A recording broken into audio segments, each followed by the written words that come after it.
Imaginez un matériau capable de piéger 400 fois son volume en gaz, d'acheminer des médicaments directement là où le corps en a besoin et de contribuer à lutter contre le réchauffement climatique. Eh bien, chers auditeurs, ce miracle scientifique n'est pas une invention du futur, il a été créé par un Normand originaire de Bréal dans le département de la Manche qui a consacré sa vie à explorer les secrets de la matière. Il s'agit de Gérard Robert Marcel Ferré. Oui, un homme de la Manche qui a littéralement changé notre manière de comprendre les matériaux et d'utiliser la chimie pour la planète et la santé. Aujourd'hui, nous allons découvrir le parcours d'un chercheur dont le nom est désormais cité dans le monde entier et dont la curiosité sans limite a ouvert des perspectives inimaginables pour l'énergie, la médecine et l'environnement. RCF, Histoire de Normand, Gauthier Lenôtre. Gérard Ferré est né le 14 juillet 1941 dans la commune de Bréal. Nous sommes dans cette cité de caractère du littoral manchois dans laquelle je vous invite vraiment à venir vous y prélasser durant l'été avec ce sable fin, cette plage, cette mer de couleurs éclatantes. Bref, il y a vraiment de quoi s'épanouir à Bréal, à n'en point douter. Très tôt, il s'est passionné pour les sciences, fut fasciné par la matière et ses secrets et s'est intéressé à la chimie avec un mélange d'enthousiasme et de curiosité infatigable. Son parcours estudiantin l'a conduit à s'orienter vers la physico-chimie des solides, un domaine complexe où il a pu unir sa rigueur intellectuelle et son goût pour l'expérimentation. Mais au-delà de la théorie, Gérard Ferré a aimé les défis, comprendre la structure des matériaux, découvrir comment les molécules s'assemblaient et comment ces assemblages purent transformer dès lors notre quotidien. Alors, tout a commencé précisément en 1968, où Gérard Ferré intégra le département de chimie de l'Institut universitaire de technologie du Mans. Il soutint ensuite sa sous-thèse de doctorat à l'Université Paris 6 en 1977, pour finalement revenir au Mans afin de devenir professeur d'université à partir de 1981 jusqu'à 1996. 1996, chers auditeurs, c'est le début de son épopée, si puis-je dire, car Gérard Ferré, déjà bien intégré dans le microcosme scientifique à l'époque, et s'étant distingué par ses travaux et son volontarisme, prit une décision qui a changé sa vie et celle de nombreux chercheurs. Il prit en effet la décision de créer l'Institut Lavoisier à l'Université de Versailles, Saint-Quentin en Yvelines. Ce centre de recherche devint dès lors un lieu de créativité scientifique entièrement consacré au développement des solides poreux hybrides inorganiques organiques, appelés en abrégé français RMO ou en abrégé anglais MOF pour Metal Organic Frameworks. Alors, ces matériaux dont on vient de parler, ces fameux RMO ou ces MOF, ces matériaux apparaissèrent comme uniques et le sont d'ailleurs toujours aujourd'hui par leur structure atomique complexe et modulable. Ils permettent de stocker des gaz, de transporter des molécules et même d'envisager des applications pour l'énergie et la santé. Gérard Ferré, pour résumer tout ça de son vivant, aimait à dire qu'il jouait au Lego et à l'échelle atomique. Et au bout du compte, ce goût du jeu scientifique lui ont permis de repousser les limites de la chimie moderne. Car au fil des années, Gérard Ferré et son équipe signèrent plusieurs percées majeures.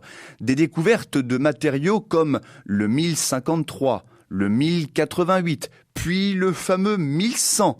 Et ces trois découvertes ouvrirent la voie à de nouvelles applications industrielles. Alors, bon nombre de groupes de multinationales se sont rapprochés de ce centre de recherche, des équipes de Gérard Ferré, afin de collaborer sur différents domaines, encore une fois la santé, l'énergie et bien d'autres, pour qu'au bout du compte, en 2005, Gérard Ferré effectue sa découverte la plus emblématique, celle du 1101. Alors, le 1101, ce nanomatériau est un téréphtalate de chrome aux propriétés exceptionnelles, car grâce à sa structure dotée de cages de 4 nanomètres de diamètre, vous voyez qu'on entre vraiment dans les aspects techniques, il peut piéger 400 fois son volume en gaz, ce qui le rend au bout du compte idéal pour stocker le dioxyde de carbone,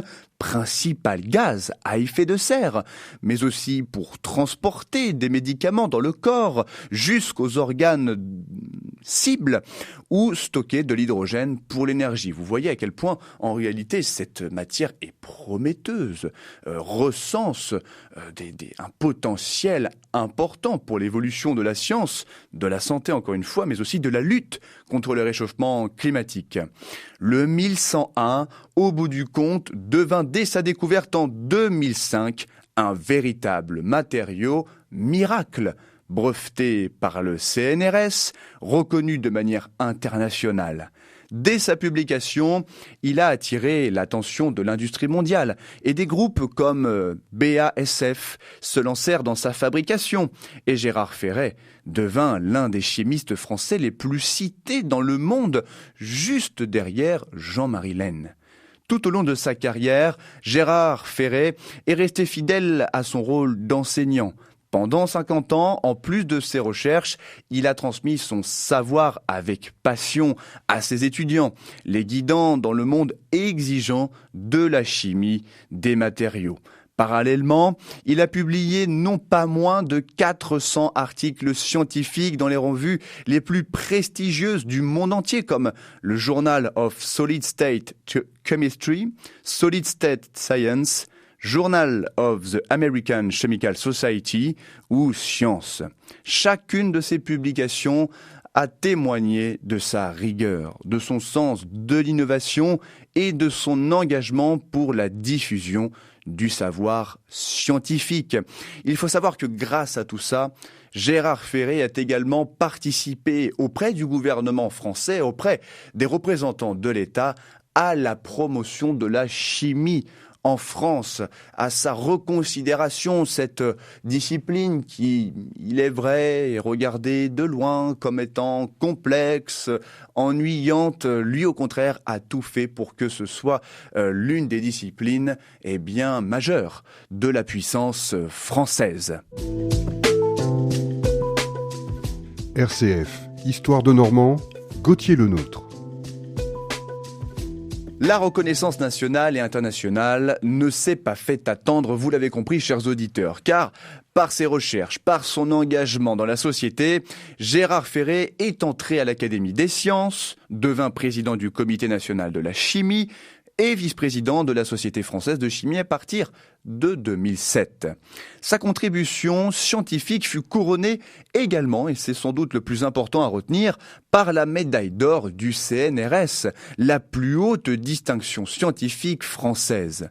Ces honneurs ne furent pas seulement un reflet de ses découvertes.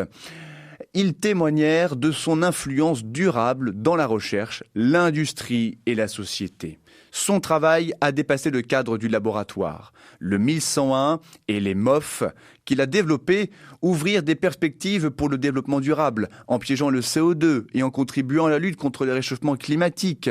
Dans le domaine de la santé, ces matériaux permettent encore aujourd'hui de cibler plus efficacement les médicaments, y compris pour le traitement du cancer ou du sida, en améliorant la délivrance et l'efficacité thérapeutique. C'est quand même incroyable, hein. Enfin, pour l'énergie, ces solides poreux offrent encore aujourd'hui de nos jours des solutions pour stocker de l'hydrogène et envisager de nouvelles filières propres et durables. Gérard Ferré a ainsi combiné chimie fondamentale et applications concrètes au service de l'humanité. Mais malgré l'écho international et la renommée planétaire qu'il a conquis, Gérard Ferré n'en est pas moins resté profondément attaché à la Normandie, sa terre natale. Bréal fut le point de départ d'un parcours qui illustre qu'un scientifique peut changer le monde tout en restant proche de ses racines. Il y a d'ailleurs à Bréal une rue qui porte son nom lorsque vous prenez la route pour vous rendre à Saint-Martin de Bréal. Sa vie témoigne de l'importance de la curiosité, de la persévérance et de la passion pour la science. À travers ses travaux, il a inspiré des générations de chimistes, d'ingénieurs et de chercheurs en matière de matériaux et d'énergie.